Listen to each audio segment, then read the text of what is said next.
Padre, pabinyagan ko sana ang anak ko. Ano ang ipangalan mo sa kanya? Tigre po. Ano? Hindi pwede, Doming. Pangalan ng mabagsik na hayop yan. Pwede, Padre. Kung pwede ang leon, edi pwede rin ang tigre. Pwede!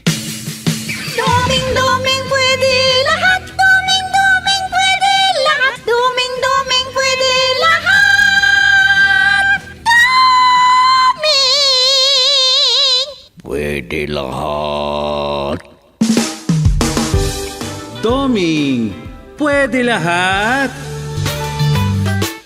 Isang manunulat, matalino, malalim ang pag-iisip, pero laging naiidlip. Walang pinagkaiba sa kwago. Iba't iba ang pagkatao, bida, kontrabida, at mapagmasid. Mga kaibigan, huwag kaligtaang pakinggan ang araw-araw na pakikipagsapalaran ni Doming sa kailaliman ng panaginip.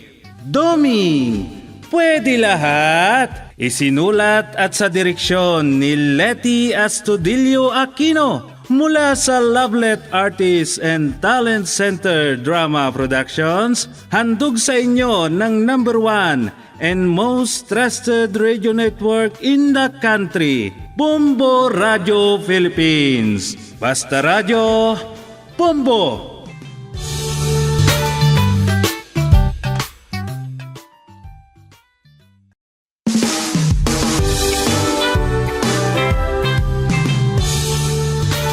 At ngayon, inyong pakinggan ang pakikipagsapalaran ni Doming sa ilalim ng panaginip. Narito ang kwento na ating pinamagatang Rally sa Lamayan. Dito sa ating dula, Doming, pwede lahat?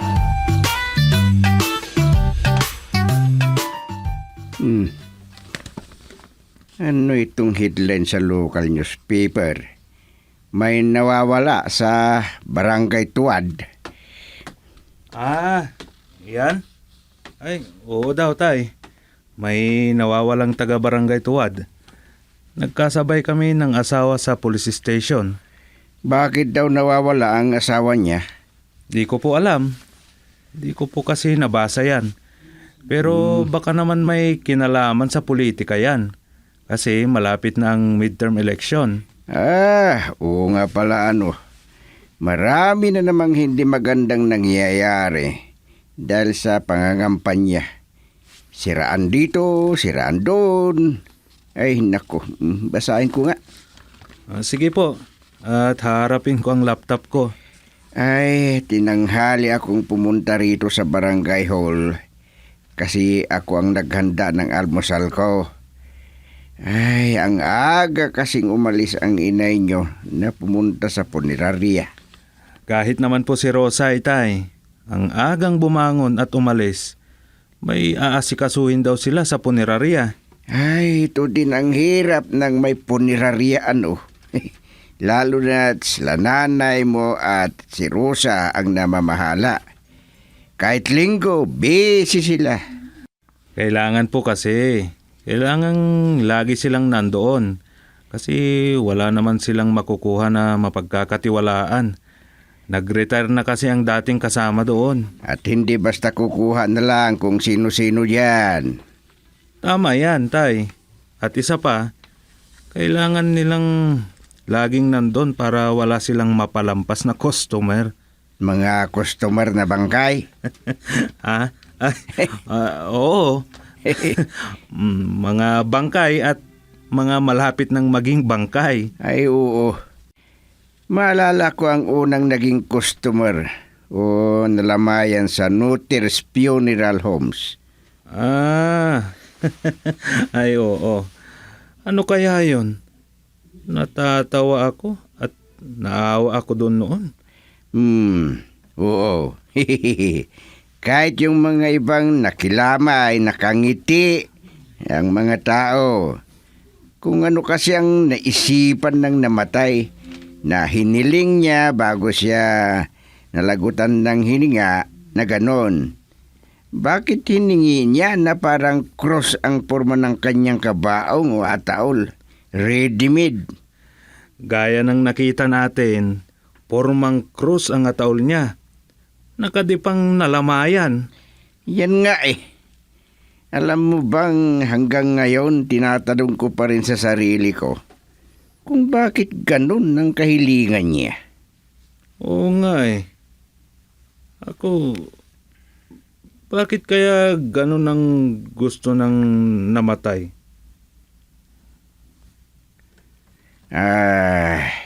Walang makakasagot yan, kundi siya mismo ang sasagot, yung bangkay. Ha?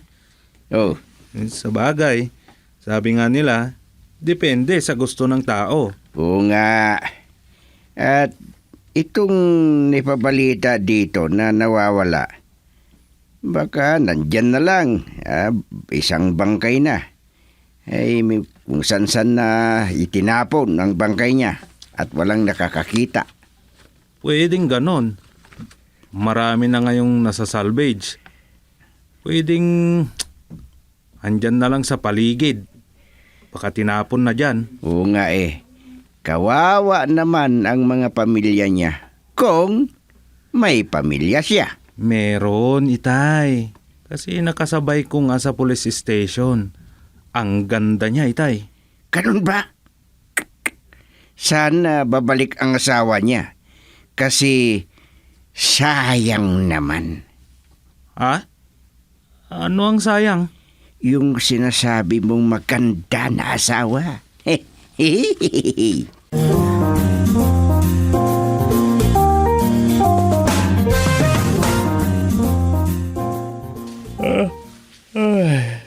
Iniwan na ako ni Itay. Pero ano yung sinabi niya sa akin kanina? Pupunta sa punerarya namin. Baka naman aasahan niya na susunod ako sa kanya. Pwede naman, pero idlip ko muna saglit. Aantukin din ako doon kung sakali. Ano kaya kung ang nawawalang tao andun pala sa Nutier's Funeral Homes?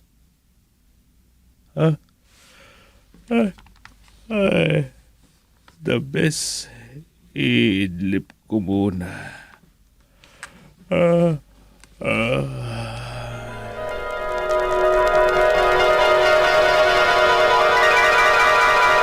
Chairman, magdadalawang araw na di pa dumadating ang asawa ko. Nako. Matagal na rin niyang walang yakap. Grabing pagtitiis sa ginaw. Totoo po yan, Chairman. Kaya maawa naman po kayo. Tulungan naman niyo akong hanapin ang asawa ko.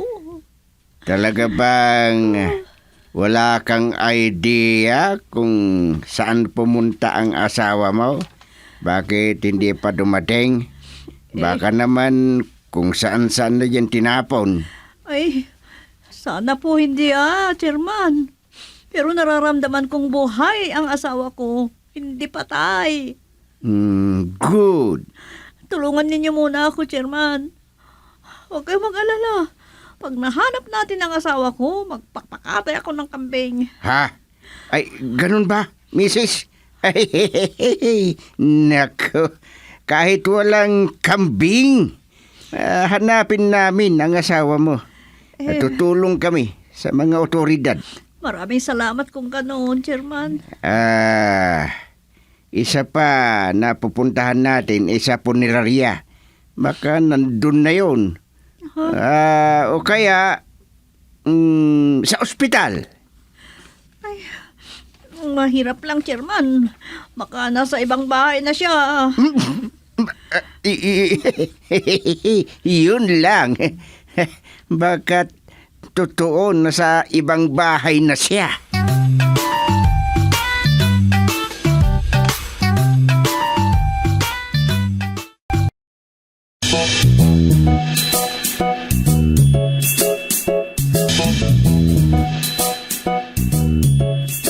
Paano, Chairman?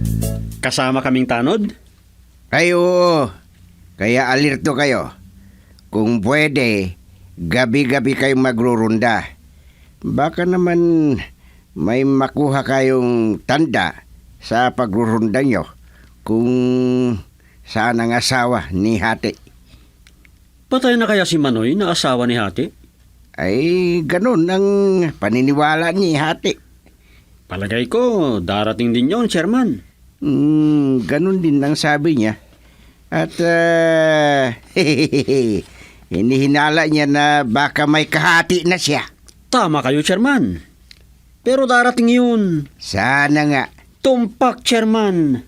At maniniwala siya na magsasawa din yung asawa niya sa kahati niya kung meron man. Tumpak, Chairman. Nako, bakit tanod ugmok? Oh, bakit, Chairman? Tumpak ka ng tumpak. Bakit? Ano ang tumpak? Kung ako ang maghinala, Hmm. tumpak, Chairman. Ano ang tumpak nga? Tumpak, baka may nililimliman. Si Manoy na asawa niya. Ay, Oh. nako. Oy, bakit? Kung ikaw, mayroon din? Ano?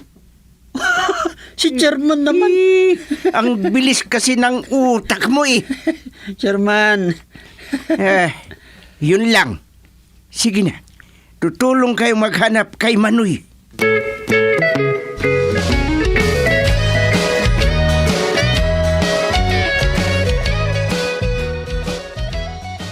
Paano na ito, inay? Walang kamag-anak ang bangkay na hinatid dito sa punerarya. At nasaan ang mga nagatid dito sa bangkay? Eh, yan na ang problema. Hintayin natin. Itinawag ko na sa pulis. At ano pala ang sabi ni Dumeng? Pupunta daw sila ni Itay dito. Sige, kailangang may report ito. Pero tingnan niyo man ang itsura ng bangkay, Rosa. Oh. Ano kayang ikinamatay? Wala naman yatang sugat sa katawan. Siguro, may investigasyon ito. Gaya ng sabi ko, hintayin natin ang resulta. Kailangan na dito muna ang bangkay. Kung ganun, tayo ang magme-make up sa bangkay kung malalamayan dito. Ay, depende sa may kamag-anak. Pero wala pa namang pumunta dito na kamag-anak niya. Oo nga po. Sino kayang bangkay na yan? Eh, kung paano, pagpraktisan na lang natin, Rosa. Ha? Pagpraktisan nating make-upan yan. Kasi, nakakatakot ang itsura niya. Kailangan maayos ang mukha. Paano kung walang mag-claim? Ay, imposible naman na walang kamag-anak yan. Meron at meron, Rosa. Sa bagay. Ay, nako. Sayang ang kagwapuhan niya. Patayin na. Oo nga, no. Matangos ang ilong. Manipis ang bibig. Kung ma-make-upan yan, kamukha na niya si Ian Veneracion, artista. Asus, di ang gwapo kung ganon. Pero sayang talaga. Sayang ang kagwapuhan. Naku, si Inay. Ano daw? Oo naman, Rosa. Uy, huwag kang tumawa dyan, Rosa. Totoo naman ang sinasabi ko, oh. Sayang ang kagwapuhan niya. Ay, oo naman. Pero mas gwapo pa rin si Doming at si Itay Gusting. Ikaw naman. Kinumpara mo pa sila sa patay. Bakit, Inay? Di ba mas gwapo si Itay kaysa yung bangkay na yan sa tingin nyo? Inulit pa. Ikaw naman, Rosa. Kung kani-kanino mo kinukumpara ang itay mo. Kahit bangkay, ay, wag na. Ano ka ba? Pero kagaya ng sinabi ko, tayo na lang ang mang-make up sa kanya. Kaya maghanda ka. Anong paghahandaan ko, Inay? Maghanda ka ah. Tayo na ang magme-make up sa kanya bago mailagay sa taol o kabaong. Ano, Inay? Yung ano... Ano? Ayaw mo? Ay naku, Rosa. Kailangang matutunan natin ang mga gawain dito sa punerarya. Ikaw ang maglagay ng lipstick at ako naman ang magpapahid ng blush on sa pisngin niya. Nge, naku, inay. Kukuha na lang tayo ng makeup artist na magme-makeup sa mga bangkay na madadala dito. Oo, kukuha din tayo. Pero ngayon wala tayong magagawa. Kaya tayo muna ang gagawa niyan ngayon. Ay, basta. Takot ako dyan. At ayaw ko, inay.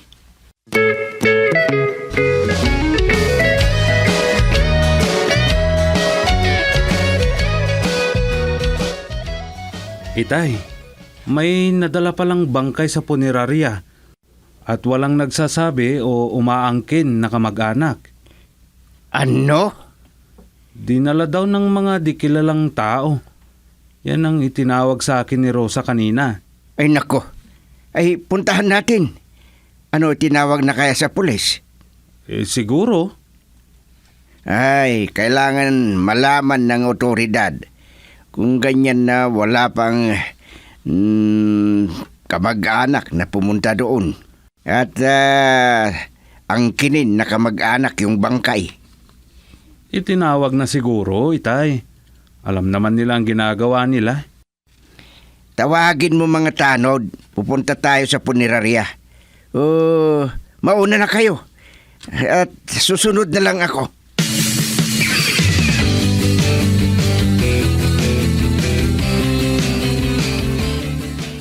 Wala pa palang umamin sa bangkay. Imposible na wala siyang kamag-anak. Baka naman yan ang hinahanap ni Hati na pumunta doon sa barangay na naghahanap ng nawawalang asawa. Itong pogi na to, kagawad? Oh, baka iba ito. Ikaw naman. Dahil pogi na, hindi nang asawa ni Hati ito. Sa bagay, Kailangang hintayin natin na may mag-claim na kamag-anak niya. Isa na dyan si Hati. oo naman kagawad. Sana wala siyang kahati. Ano? Ikaw talaga. Patay na yan. Huwag ka nang magbiro ng ganyan. Pero napakapogi niya, kagawad. Anong malay natin, di ba? Tama na. Kakahiya kung may makarinig sa mga sinasabi mo. Oh, andyan na pala si Aling Hati.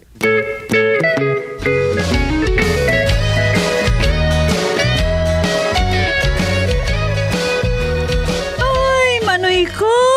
Ang lupit naman ng ginawa nila sa iyo. Ano bang kasalanan mo at pinatay ka? Kung ganun, siya ba talagang asawa mo, Hati? Natural! Bakit ko iiyakan kung hindi ko asawa? Ano ako, baliw? Iiyakan ko ang bangkay ng hindi ko naman kakilala. Ha?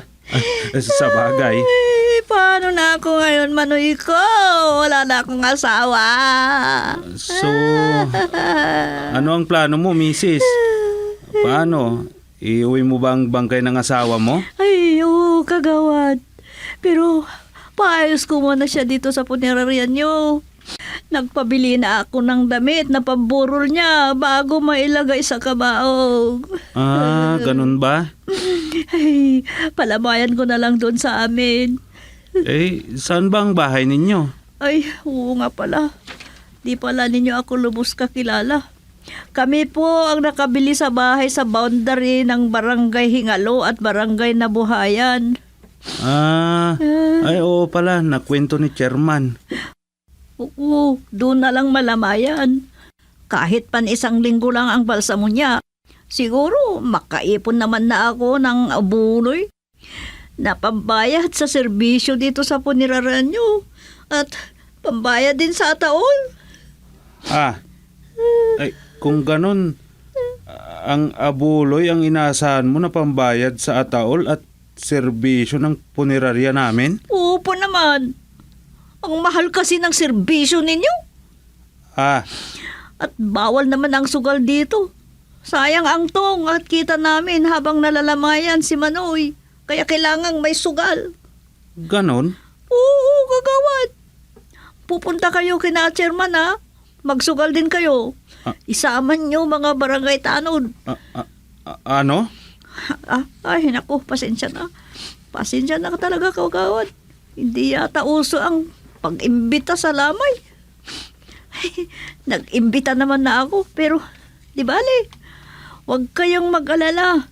Hindi ko naman nakalimutan yung promise kong kambing na kakatayin pag nahanap ang asawa ko. Ayan, nahanap nyo. Kaya magkakatay ako ng kambing.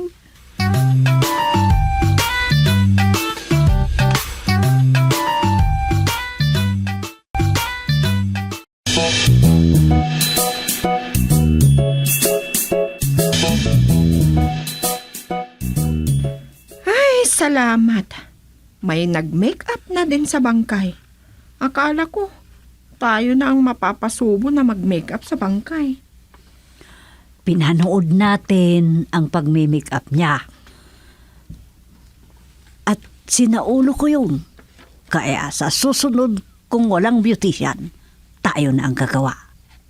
Inay, Matagal na tayo sa negosyong ito, Rosa. Dapat alam na natin yan. Alam na natin dapat ang pasikot-sikot dito sa punerarya. Kung ano ang mga gawain, kung ganito na may patay na kliyente o kaya bangkay na aayusin.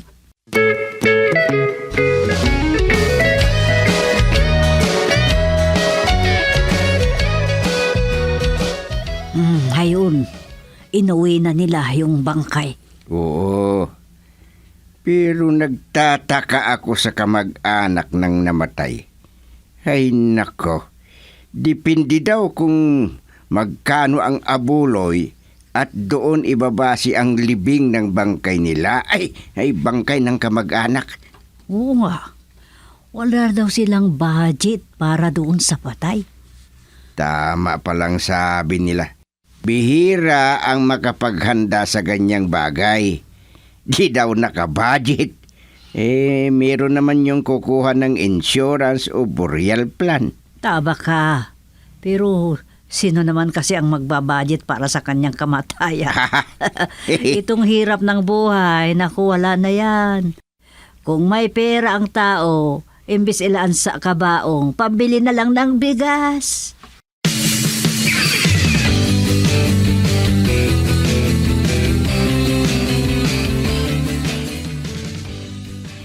Last night lamay na pala ni Manoy ngayong gabi, Chairman. Oo, kaya sigurado marami ang maglalamay. Baka marami pang kandidato ang pupunta. Ay, sigurado yan. Nakarating pa raw sa bayan, sa munisipyo na nagsolicit ng abuloy. Ganon? Opo, itay. Nagpagawa naman ng solicitation letter. Sabi ko sa kanya, mga tanod ang iikot sa barangay. Pero sinabi naman na sila na daw ang bahala.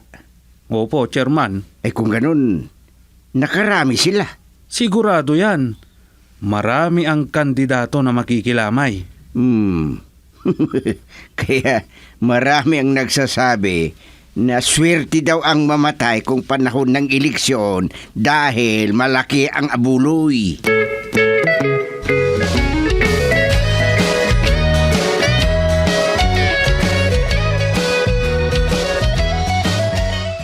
Ay, thank you. Thank you sa inyong lahat. Ang dami niyong nakikiramay sa amin. Gaya ng hiniling mo, nandito kaming lahat. Kagawad at mga tanod. Opo nga, Chairman. Nakikita ko kayong lahat. Nakarami ako ng abuloy. Kaya, 4 na kambing ng pinakatay ko para sa inyo na mga VIP. Ano? Oo, Chairman. Marami ang VIP na dumating. Marami sila nakasalo nyo sa kainan. Lahat ng kandidato sa ating bayan pupunta dito makilas night. Kung ganun, hindi na lamay. Ha? Rami ng mga kandidato ang magaganap. Ay, parang ganun na nga, Chairman. Chairman. Si Mayor at ang mga kalabang kandidato, dumating na sila. Delikado na. Ay, kung ganun dumating na sila, Mayor. Sasalubungin ko ang mga bisita, mga VIP ang mga yun. Ay, naku. Eh, paano yan? Nagsisiraan pa naman sila. Kompleto bodyguard sila. Ay, ano yun? May nagbabarilan. Ha? Ay, nako! Ay, nako, ano ito? Ay, gira na! Gira na! Ay, nako! Nagbabarilan na! Digmaan na! Nako, mamamatay na tayong lahat! Tapa!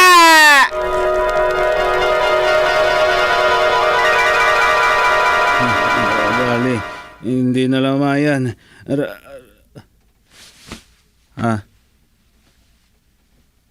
Ano yun? Rally ng mga kandidato sa lamayan? Ay, salamat. Panaginip lang pala.